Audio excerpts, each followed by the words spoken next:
Hello मेरे प्यारे दोस्तों, स्वागत है आप सभी का इस कहानी 369 में। तो चलिए आज की कहानी करते हैं शुरू और कहानी के अंत तक जरूर रहिएगा। तो चलिए करते हैं शुरू।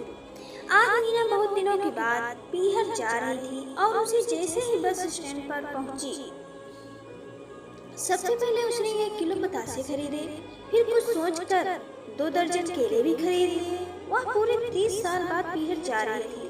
उसे नहीं पता था कि पीहर में उसके भाई के कितने बच्चे हैं, उनकी शादियां हुई या नहीं।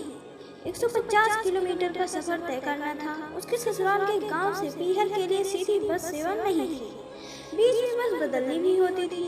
मगर इतने वर्षों बाद भी मीना को सब याद था। पीहर का रास्ता भला कोई भूलता है क्या?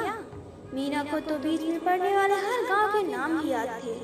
बस में बैठते ही मीना ने महसूस किया जैसे उड़न खटोले पर बैठ गई है। मन कर रहा था उड़कर बस कुछ देर में ही उसे पीहर की नगरी पहुंचा दे। बस चल पड़ी। तब मीना ने अपना बड़ा सा थैला सरका कर पैरों के बीच में रख लिया, कहीं कोई चोरी न कर ले। बहुत बड़ा खजाना तो था थैले में। 2-3 किलो बेर थे जो मीना ने अपने खेत से तोड़कर पीहर ले जाने के लिए इकट्ठे किए थे। थैले में 2 किलो के आसपास मूंगफली थी जो उसने अपने बड़े बेटे के ठेले से थोड़ी थोड़ी उठाकर इकट्ठी की थी। इतना सब कुछ होने के बाद उसने केले और बतासे भी खरीदे थे। मायके में उसका इकलौता भाई और उसका परिवार ही तो था। मीना को लगा इतना सामान पर्याप्त है। चलती बस में उसने थैले को खोल कर देखा, केले सही सलामत है कि नहीं। लेकिन सही सलामत थे केले। वे सामान में सबसे ऊपर थे, इसलिए बच गए। मीना के 2 बेटे थे, दोनों की शादियां हो गई थी। बस बेटा गांव में ही मूंगफली का ठेला लगाता था। छोटा बेटा मजदूरी करके अपना घर चला रहा था। मीना बड़े बेटे के साथ रह रही थी। 3 महीने पहले ही मीना के पति का देहांत हुआ था। लीवर खराब होने की वजह से उसकी मृत्यु हो गई थी। मीना अब विधवा थी। अब मीना की कलाइयों में चूड़ियां नहीं थी, पति ने खाट नहीं पकड़ी थी। चलते फिरते ही दुनिया से उठ गया था। आज वह 30 साल बाद पीहर जा रही थी। इसकी वजह में पति ही था। उसने मीना पर बंदिश लगा दी थी कि वह भूल कर भी पीहर जाने की न सोचे। वह पियक्कड़ था, पीते समय दिन और रात नहीं देखता था। जब मीना के भाई की शादी थी तब पीकर फैल हो गया था। वरमाला के समय दुल्हन पक्ष की औरतों के साथ बदतमीजी करने के कारण उन औरतों ने उसे चप्पल से पीट दिया था। पिटाई होने के बाद जब नशा कम हुआ तो वह बिखर गया। अपमान का बदला लेने के लिए मीना के पिता यानी अपने ससुर से बोला, शादी कैंसिल करो। मगर मीना के पिता ने बिना दुल्हन बारात लौटाने से साफ इनकार कर दिया था। दूल्हे का जीजा जो था वो इस कारण अपमान सह नहीं पाया, शादी बीच में ही छोड़कर आ गया। आते ही मीना से बोला, मेरे साथ रहना हो तो अभी चल, वरना फिर मुझे भूल जाना। बेचारी मीना भाभी का मुंह भी नहीं देख पाई थी। बारात लौटने से पहले ही पति के साथ ससुराल जाना पड़ा था। उस दिन के बाद वह पीहर जाने के लिए तरसती रह गई थी। जब पीहर की याद सताती थी वो रो लिया करती थी। पीहर दूर होने के कारण उसे वहाँ की खबर भी नहीं मिला करती थी। जब माँ का देहांत हुआ तभी उसे नहीं बताया गया। एक दिन पिता भी चल बसा था, मगर मीना को नहीं जाने दिया गया।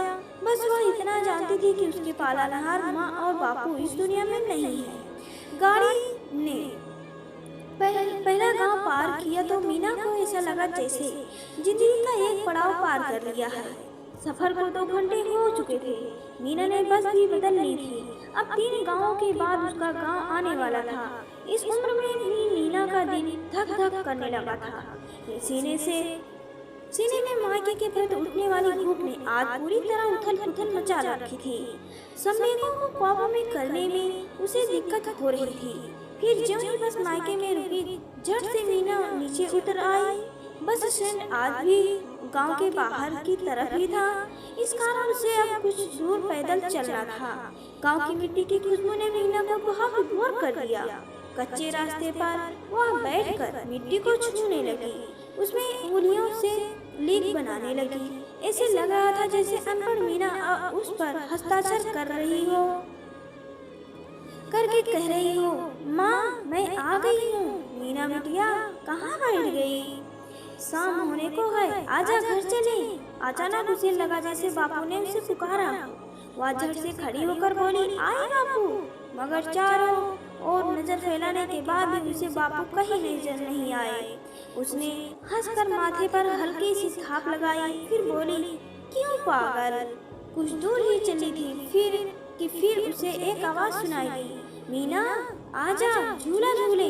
मीना ने पहचाना ये तो नीलू की आवाज थी। बचपन की खास सहेली थी उसकी। उसने चारों तरफ देखा तो उसे नीम का पुराना पेड़ दिखाई दिया। हृदय के आगे मजबूर होकर पेड़ के पास पहुंची, फिर उस सिर के मोटे तने पर हाथ फिराने लगी। पेड़ के ऊपर आजा मीना, इधर देख, मैं यहाँ हूँ। दोबारा उसे नीलू की आवाज सुनाई दी। वह ऊपर देखते हुए पेड़ों की शाखाओं को सुनी आंखों से निहारने लगी। वह फिर से आगे बढ़ने लगी। उसने देखा गांव में अब पहले की तरह कच्चे घर नहीं रहे। रास्तों में भी सीमेंट की सड़कें बन गई थी, मगर गलियां तो वही थी जिन पर चलते हुए उसका बचपन गुजरा था, जिन पर चलते हुए उसने जवानी में कदम रखा था। सामने उसे मोटू हलवाई की दुकान दिखाई दी, जहां वह बापू की उंगली पकड़कर आया करती थी। फिर बापू उसे 1 रुपए की जलेबी दिलवाया करते थे। वह पूरी कुरकुरी जलेबियां कचर कचर खा जाया करती थी। दुकान के पास पहुंची तो देखा दुकान अब खंडहर बन चुकी थी। गोलू हलवाई के कोई संतान नहीं थी, इस कारण उसके गुजरते ही घर दुकान सब उजड़ गया था। थोड़ा और आगे चली तो उसे कुआं दिखाई दिया, जिससे वह माँ के साथ पानी भरकर ले जाया करती थी। घड़ा उठा दे मीना, किधर रह गई तू। अरे देर हो रही है, घर जाकर तेरे बापू के लिए रोटियां भी तो बनानी है। आई माँ, कहते हुए वह कुएं की तरफ लपकी।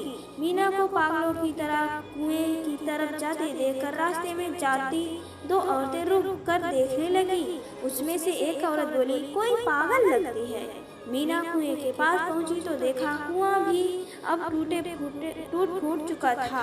कुएं के पास अब नलकूप बन चुका था, जिससे गांव में पानी की सप्लाई हो रही थी। वह घर की तरफ चल दी। रास्ते में खड़ी औरतों की तरफ उसने देखा भी नहीं। जो ही घर के द्वार पर पहुंची, उसकी चाल तेज हो गई।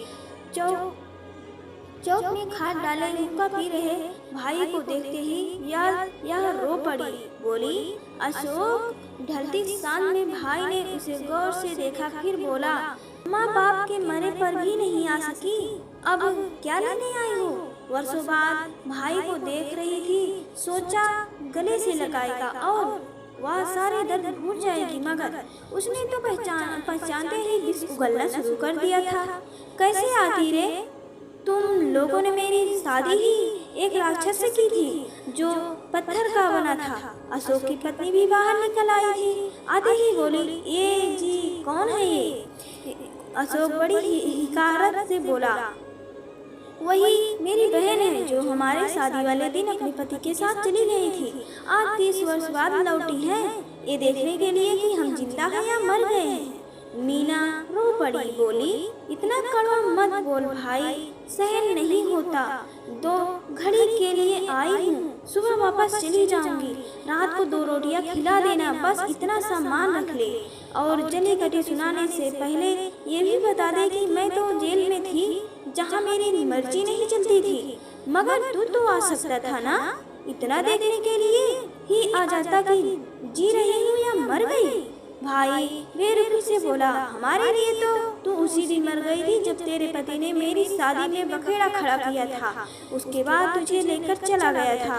अगर वह तुझे राक्षस लगता था तो उसके साथ न जाती, तुम्हारी दूसरी शादी करवा देते।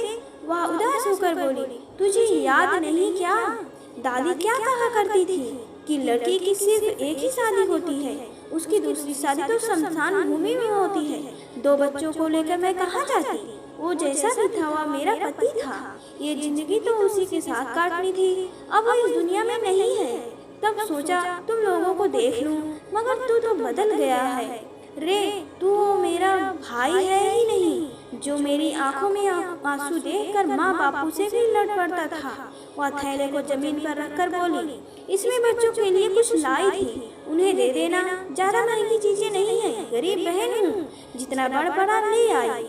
30 सालों से जिस पीहर के लिए रोती रही आज उससे भी मन भर गया। अब चलती हूँ, भगवान तुझे हमेशा खुश रखे।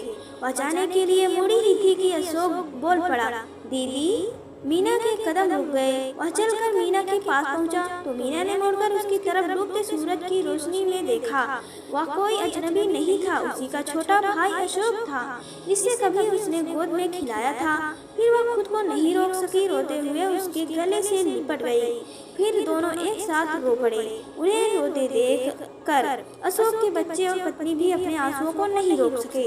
फिर सारे गिले शिकवे आंसुओं में बह गए। उसके बाद मीना 10 दिन पीहर में रही, जी भरकर बाबुल की गलियों में घूमी और अब फिर से मीना का पीहर हो गया। माँ और बाप तो नहीं रहे, लेकिन प्यार करने वाले भैया भाभी मिल गए हैं और अब वह बहुत खुश है। और मेरे प्यारे दोस्तों, यह कहानी आप सभी को कैसी लगी हमें कमेंट करके जरूर बताएं। अगर पसंद आए तो वीडियो को लाइक करें, शेयर करें और चैनल को सब्सक्राइब करें। पूरी कहानी सुनने के लिए आप सभी का दिल से धन्यवाद।